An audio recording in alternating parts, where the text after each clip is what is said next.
आप देख रहे हैं नेशनल वॉच, खबरों का खजाना।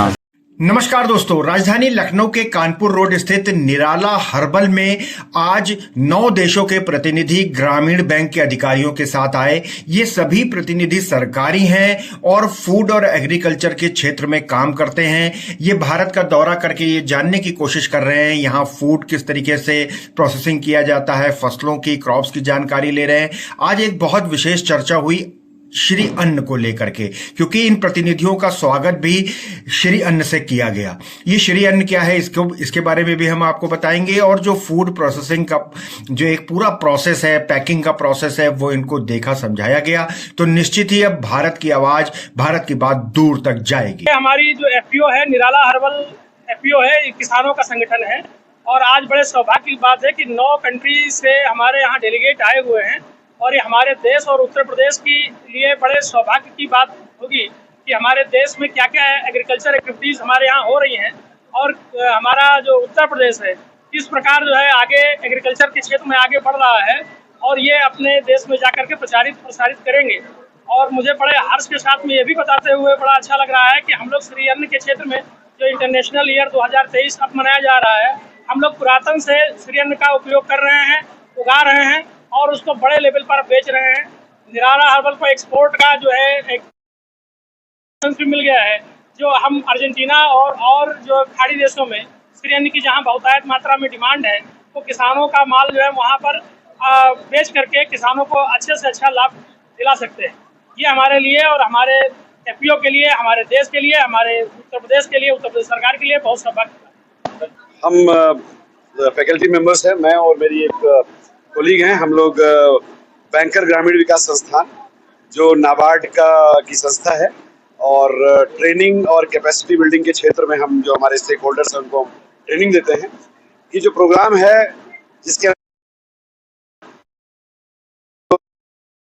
कंट्रीज इंडिया कोलैबोरेशन की जो देश है उनके हैं, इसमें 8 देशों के प्रतिनिधि आए हुए हैं, जिसमें नाइजर है, अजरबैजान है, टर्की है, श्रीलंका है, नेपाल है, फिर इसके बाद हमारे साथ फिजी है, मलावी है। इन देशों के गवर्नमेंट डिपार्टमेंट्स के सरकारी विभागों के अधिकारी हैं, जो वहाँ विभिन्न प्रतिष्ठित पदों पर कोऑपरेटिव और एग्रीकल्चर के क्षेत्र में काम कर रहे हैं। और इनको जो है उन देशों की सरकारें जो है हमारे देश का जो मिनिस्ट्री ऑफ एक्सटर्नल अफेयर्स है उनके साथ मिलके और हमारे देश में भेजते हैं। और हमारे देश से भी लोग उन देशों में जाते हैं और वहाँ से ये आते हैं। हम इनको हमारे देश में एग्रीकल्चर में, कोऑपरेटिव्स में, जेंडर सेंसिटाइजेशन में क्या हो रहा है, तकनीकी रूप से हम कहाँ हैं, उसकी जानकारी देते हैं। 1 हफ्ते ये हमारे साथ रहते हैं। इस क्रम में हम इन्हें आज लेकर निराला हर्बल आए हैं, जहाँ पे हम इनको ये समझाने का प्रयास कर रहे हैं कि हमने अपने देश में जो कृषि तकनीकी है या जो एग्रीकल्चर डेवलपमेंट है, फार्मर्स का है, कहाँ पे खड़े हैं और हमने कितना काम किया है। तो इससे एक तो हमारी तकनीकी प्रचारित होती है, दूसरे एक अच्छा संदेश पूरी दुनिया में जाता है कि भारत किस तरीके से अपने यहाँ प्रगति करने की कोशिश कर रहा है और कैसे हम अगले कुछ सालों के अंदर एक डेवलप्ड कंट्रीज में कन्वर्ट होने जा रहे हैं। जैसा कि भारत सरकार ने इस साल को अंतर्राष्ट्रीय मिलेट वर्ष के रूप में जो है श्री अन्न वर्ष के रूप में घोषित किया हुआ है, तो इस यूनिट के अंदर ये भी हमें समझने का मौका मिला और इनको बताने का कि दे रहे हैं उन अन्नों के ऊपर जिनके अंदर न्यूट्रिशनल वैल्यू तो ही है, उसको पैदा करने के लिए बहुत ही कम पानी में हम इनको बताना चाहते हैं कि कैसे हम जो व्हीट पैडी क्रॉप रोटेशन है उससे निकल के डाइवर्सिफाइड क्रॉप रोटेशन की तरफ जाना चाहते हैं, जिससे कि और वो निकल के श्री अन्न की तरफ जाए, जिससे एक हेल्थ का जो इशू है वो एड्रेस हो। दूसरी चीज, इस यूनिट के अंदर हमने लेमन ग्रास, जो कि बहुत ही बंजर भूमि पे भी हो सकती है, उसकी ये प्रोसेसिंग कैसे कर रहे हैं, उसको इस्तेमाल बहुत अच्छी लगी।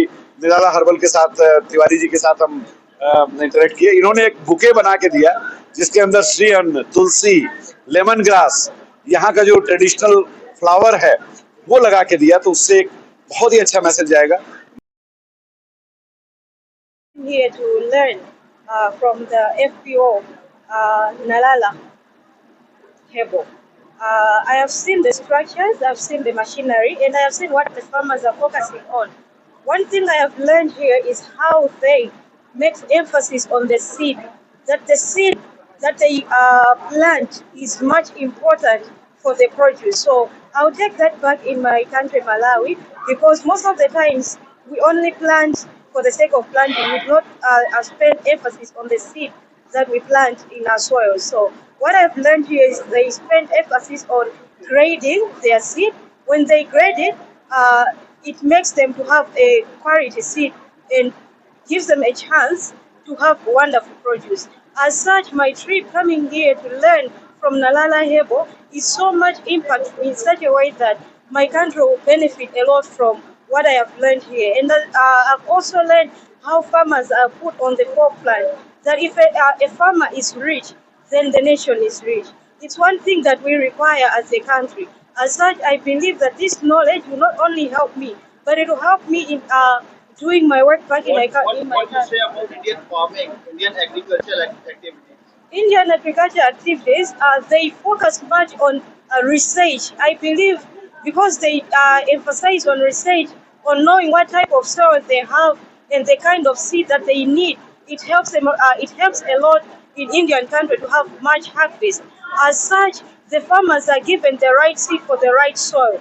For that, I have learned that it's important to conduct research on what soil we having, the kind of nutrients the soil needs, and the kind of seed that the soil needs. Because of the research that they do, it helps them to have the quality seed of the seed that